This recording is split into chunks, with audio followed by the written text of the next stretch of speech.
Every 60 seconds, a train passes through a tunnel under the Hudson River that was dug by hand, not 100 years ago. Right now. Today. 2 cast iron tubes built in 1904 carry every single Amtrak and NJ transit train between New Jersey and New York City. 200,000 passengers a day, 450 trains, through a tunnel older than commercial aviation. If one tube fails, service does not slow down, it collapses. Capacity drops over 50% overnight. The Northeast Corridor, Washington to Boston, goes dark. A region that generates 20% of America's GDP loses its spine. So how do you replace a tunnel you cannot shut down, under a river that wants to bury you, through ground so soft that engineers describe it as chocolate pudding? You build a new one right next to it, while the old one keeps running, and you do it for $16 billion. The original North River Tunnel is an engineering miracle that should not still be in service. The Pennsylvania Railroad started construction in 1904. Workers called sandhogs crawled inside 194-ton steel shields and dug forward by hand. They worked under compressed air to hold back the river. The pressure kept the water out, but it pushed nitrogen into their blood. Caisson disease. The bends. Joint pain. Vertigo. Collapse. Some men did not come back up. The shields advanced from both sides, Manhattan heading west, Weehawken heading east. Under the river itself, the geology changed. Rock disappeared. The strata turned to pure mud. Sandhogs shoveled through silt that shifted with every tide, advancing 4 to 5 feet per day. 24 hydraulic rams pushed each shield forward with 4,400 tons of force. Behind the shield, crews bolted massive cast iron rings into place, segment by segment, building the tunnel wall as they went.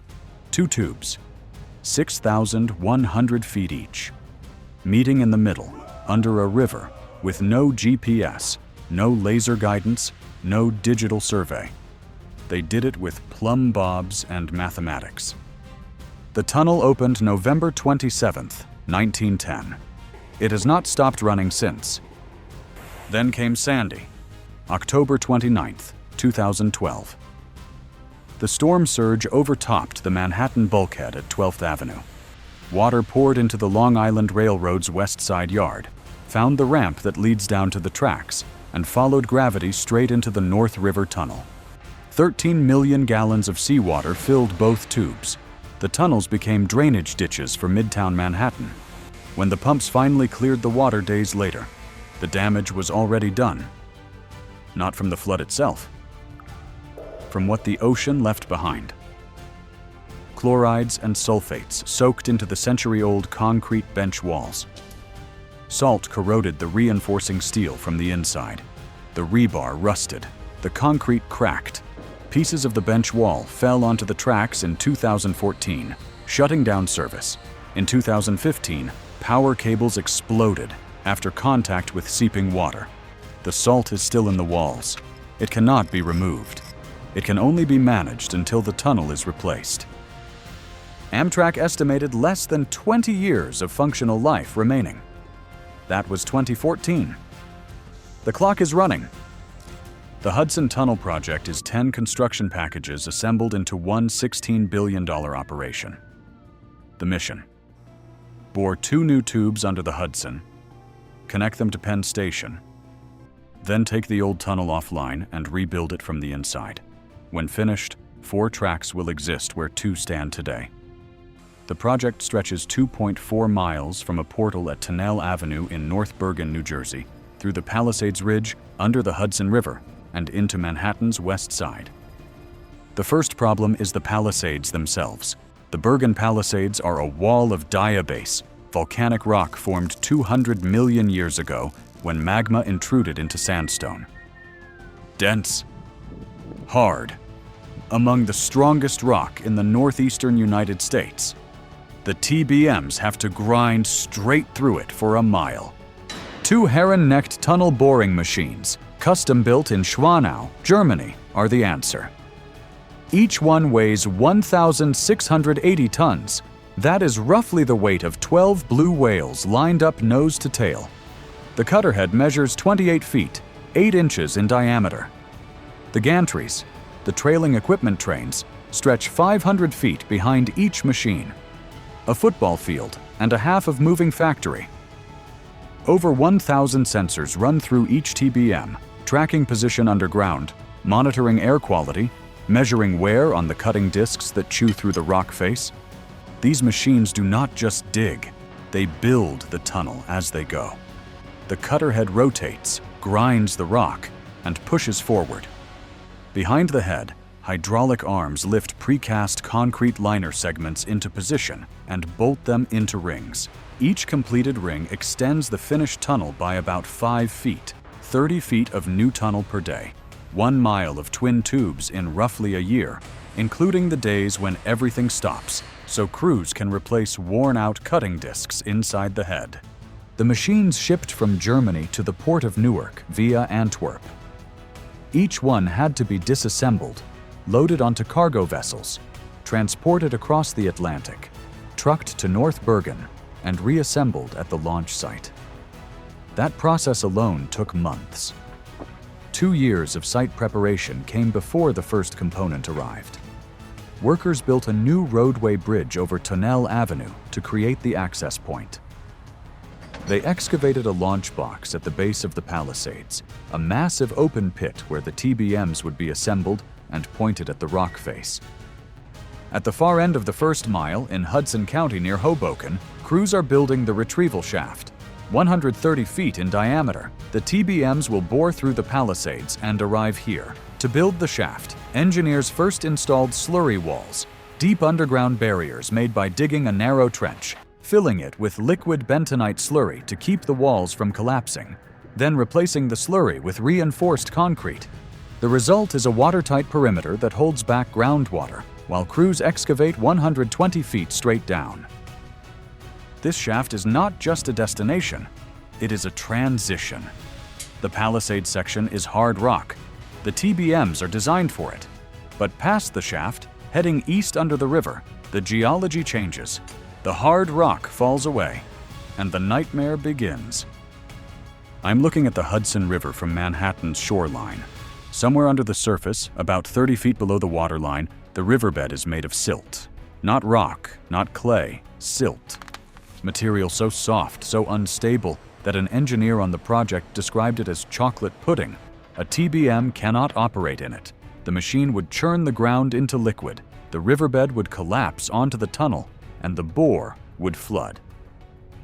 For 1,200 feet on the Manhattan side, the natural riverbed cannot support a tunnel.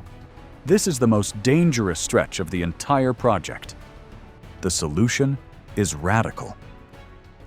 Before the TBMs ever reach this section, engineers have to rebuild the riverbed itself. The Hudson River Ground Stabilization Project takes the unstable silt and turns it into solid ground. The method, deep soil mixing. Crews work from floating construction barges inside a temporary cofferdam, a wall of interlocking steel sheet piles driven into the riverbed to create a dry workspace in the middle of an active waterway. Inside the cofferdam, drill rigs bore into the silt and inject a mixture of cement, water, and grout. The injected material blends with the existing soil to form columns of reinforced earth, 8 feet wide. Column by column, row by row, the construction team is manufacturing a block of stabilized ground, 1,200 feet long and 100 feet wide. An artificial foundation under a living river. The cofferdam itself has to move. The work zone is too narrow to stabilize everything at once. Crews complete one section, then shift the entire steel wall structure eastward toward Manhattan and begin again. They shifted the cofferdam 300 feet east in early 2026. Every shift means dismantling and rebuilding a steel barrier in moving water while maintaining environmental protections for the river ecosystem. Federal and state regulations restrict construction outside the cofferdam to specific months of the year to protect migrating fish. The calendar is as much an enemy as the geology. This is not the only ground problem on the Manhattan side. Where the tunnel alignment hits the shoreline at the Manhattan bulkhead, the ground is a mix of fill material, old timber, and unstable soil. You cannot simply bore through this with a 1,680-ton machine. The ground would shift, the bulkhead could deform, the river could find a path in. The answer is ground freezing. Crews are installing a network of pipes around the bulkhead. A refrigerant circulates through the pipes, dropping the temperature of the surrounding soil well below zero. The water in the ground turns to ice. The ice locks the soil particles together, creating a temporary wall of frozen earth, strong enough for the TBM to pass through safely. Once the tunnel liner is installed and sealed, the ground thaws. The ice was never permanent. It only needed to last long enough for the machine to get through. Meanwhile, on Manhattan's west side, a different kind of engineering race has been running for over a decade. The Hudson Yard's concrete casing is a buried tunnel box that preserves the right-of-way between the river crossing and Penn Station. 3 sections. The first 2 were built years ago with emergency funding after Sandy, because the Hudson Yard's real estate development was about to pour billions of dollars of foundations directly on top of the tunnel's future path. If those foundations went in first, the tunnel alignment would have been blocked permanently. Engineers poured the concrete casing underground before the skyscrapers above could steal the space. Section 3, the final piece, is under construction now. Over 11,000 cubic yards of concrete have been placed so far. The floor slab is complete. Walls are going up. When the TBMs arrive from the river crossing, they will bore directly into this waiting box and connect to Penn Station. 10 packages, 5 under construction simultaneously. A $465 million contract for the Palisades Tunnel. A $1.18 billion contract for the Manhattan Tunnel section. Marine barges on the river. Shaft excavation in Hoboken. Concrete casing in Hudson Yards. Ground freezing at the bulkhead.